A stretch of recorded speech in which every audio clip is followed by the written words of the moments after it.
super excited for this one today.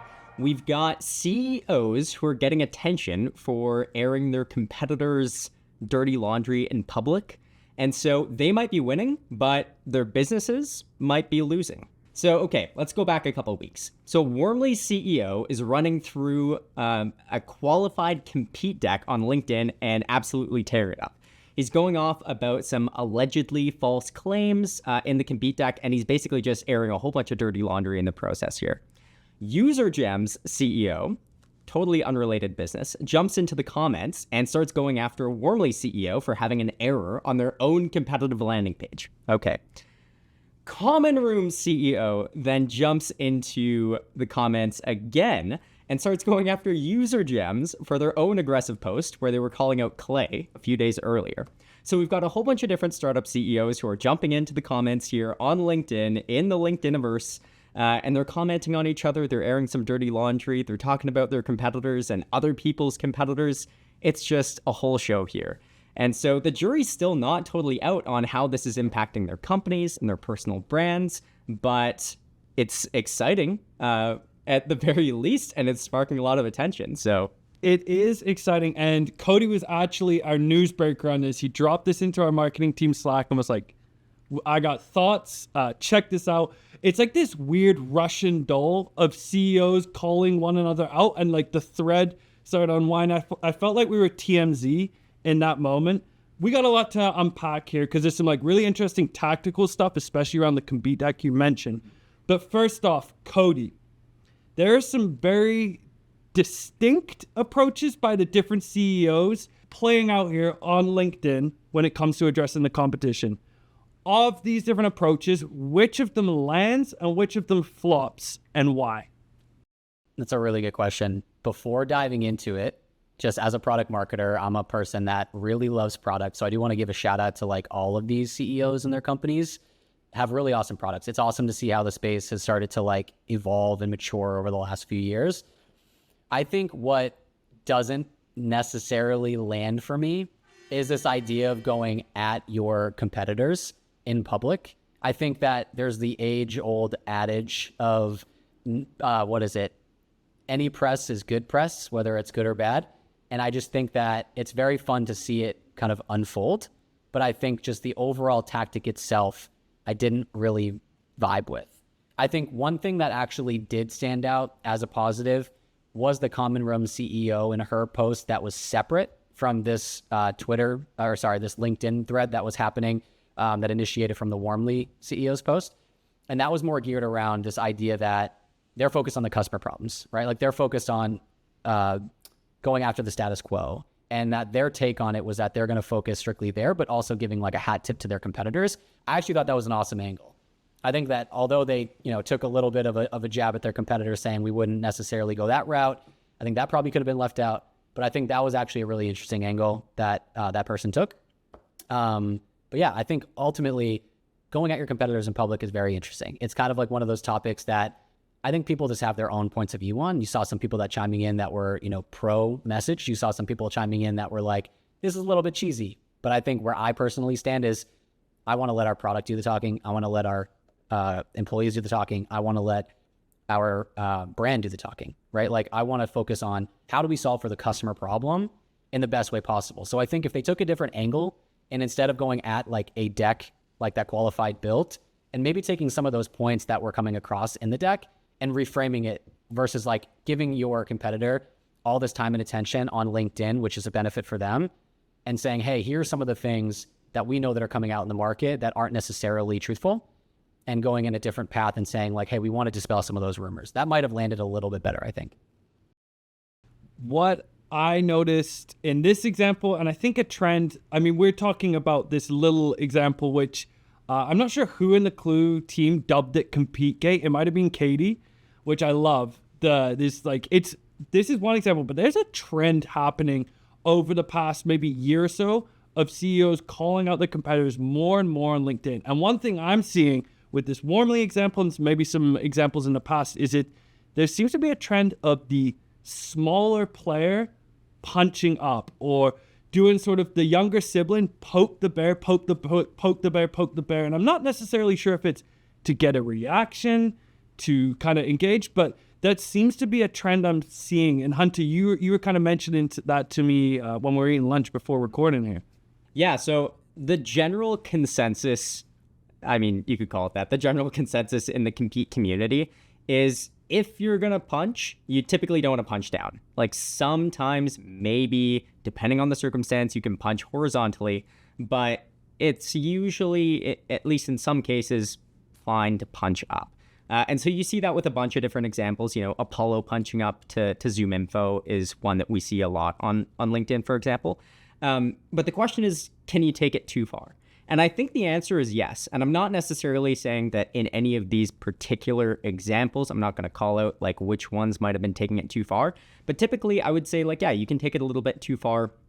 If you're starting to throw too much mud at your competitor, there's a difference between calling out your differentiated value and then maybe slinging mud where it shouldn't be. So I think that that's a really important distinction here. It's a bit of a blurry line, and so we can clearly see that here. There's not a clear distinction of what should I be saying about our competitors if I'm punching up and what should I not say. But there is some type of distinction there between taking it too far and maybe not. Cody, I want to flip this over to you too, because as well, I think sort of this going at your competitors, sparking controversy as a marketing team, and as we see how kind of like algorithms work, controversy creates engagement increases eyeballs, and what you started with is maybe that old adage of no bad press is good press, any press is good press, something to do with press, get attention. That's what we care about. And CEOs, this founder-led brand is like such a spearhead of a lot of B2B companies' marketing tactics now. Where do you stand on this? That like clearly controversy is getting eyeballs, but is that backfiring in the long term for these companies and these individuals? Like where do you sit on that as you're kind of observing this trend play out? I think buyers want their vendors to solve their problems, not have shouting matches on social.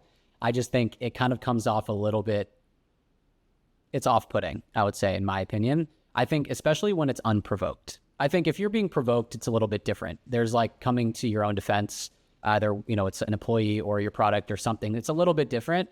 But if it's unprovoked, coming out of nowhere, like, you know, I think there was a newsjacking of a product release or a press release that was just focused on all of this is terrible, or it was just very negative. I think that was really interesting to me. But I think that is where I think there is this disconnect in what they're trying to accomplish with founder brand versus what a buyer is actually going to gravitate towards and resonate with. And I think ultimately everyone wants the best product, and buyers just want to go with what's going to solve their needs. So if you can just kind of reframe it, I think, and focus the message that you're trying to get across as how it is going to help solve a problem for your buyer, it's going to come across better. There's a lot of layers to this, which I liked. We've tackled this sort of CEO piece of this, but founders with lots of money and potentially bigger egos bickering online isn't the only competitive story here. There's a couple of tactical things which I found really interesting. Cody had some takes, you got some takes as well. Specifically, sort of the starting point of this story of Warnly CEO going through Qualified's compete deck. Now, Cody, I'm going to flip this to you again. Can you explain quickly like what a compete deck is?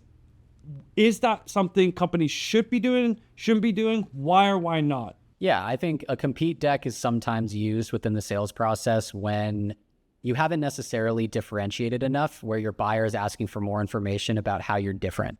So that could be a feature request, or a feature list that they might be looking for. It could be a few slides around differentiation that, you know, hit on a particular problem that a feature solves for. In my opinion, if you're at a point where you're using a compete deck within the sales process, you haven't done your job as a seller to differentiate enough within the sales process. You haven't won vendor of choice. There's still a lot of work for you to do to sell your buyer on why your solution is the best fit to solve for their problem. Hunter, what's your take on this? Yeah, I would agree with that. Like, whether you use a compete deck or not, you need to be focused on addressing the actual pains of the buyer. And this kind of comes back to, Cody, what you're saying before with, you know, CEOs calling each other out. Like, is your product actually addressing a problem for the buyer? That's like the most important thing here, right? So one of the things that I would kind of call out here is, at Klue, we used to use compete decks, and that was, it's something that we've used in the past. We approach this in a slightly different way now, and we think that this is maybe a better way to go in the future, which is more of like a differentiated value deck. So it's basically a deck. It's got a variety of different proof points in it that a seller can pull into their first call deck or different demo decks or something like that, that have different points that we know are differentiators against our top competitors, that the seller can lean into if they know that that's going to be a really important thing for the buyer. But again, this comes back to what is actually important to the buyer, what's actually going to help solve that buyer's problem. So you can imagine an example where, an SDR runs an intro call, they learn about the buyer's pains, they learn about their needs. The AE is, looking through the notes or reviewing that call, and they see, okay, this is a differentiator we can lean into. This is a differentiator that we can lean into. Now I'm going to pull those slides into the first call deck and, not necessarily call these out as, hey, we're better than the competitor here, but it's a place that maybe we should lean in a little bit further because we know that this is an area of differentiated value for us. That is awesomely put. And I think there's something to, I think when Cody, what really irked Cody, he's being very polite and polished. He's on-camera talent, but behind the scenes, the compete deck irked him. As a product marketer at heart and a great one at that, he's like, I hate seeing this out in the wild, especially as something that's just kind of being dumped out there. It felt like it was like, hey, this is my leave behind. All the reasons why we're good, and they suck. And I think what, to both of your points, is throughout that whole thing, and even the Warmly CEO's response was, where was the buyer in any of those pieces? Whether it was the original deck or the response, where did the buyer get introduced or prioritized throughout all of that? And that felt like the biggest gap from my perspective. There's two things that came across to me, and that one is all of it, for the most part, was completely subjective. Right, like the Warmly CEO called out, there were so many inaccuracies. So one, when it comes to a deck like that and version control, you need to make sure that you're staying on top of that, especially if you're going to be using it in your sales process. Otherwise, it's going to be completely just dismissed if you're able to overcome any of those objections, if that is shared with you from your buyer, which in this case it was. The second piece of it is that, to your point, it was focused strictly around feature lists. It was literally breaking down integrations. It was breaking down, particular features as it relates to reverse IP lookup. All of these things were so technical that it's do you do these things? Yes, but we just might do it in a different way. Or no, we don't do these things. Or actually, no, we do these things. But none of it had anything to do with value. Nothing had anything to do with use cases or anything that was rooted in the pain. And I think from a product marketer's perspective, everything that we do, every piece of content that we build, every piece of messaging that we build, any piece of communication that we have internally or externally needs to be rooted in the problem that or the buyer is experiencing. And I think that was just completely missed the mark in this case.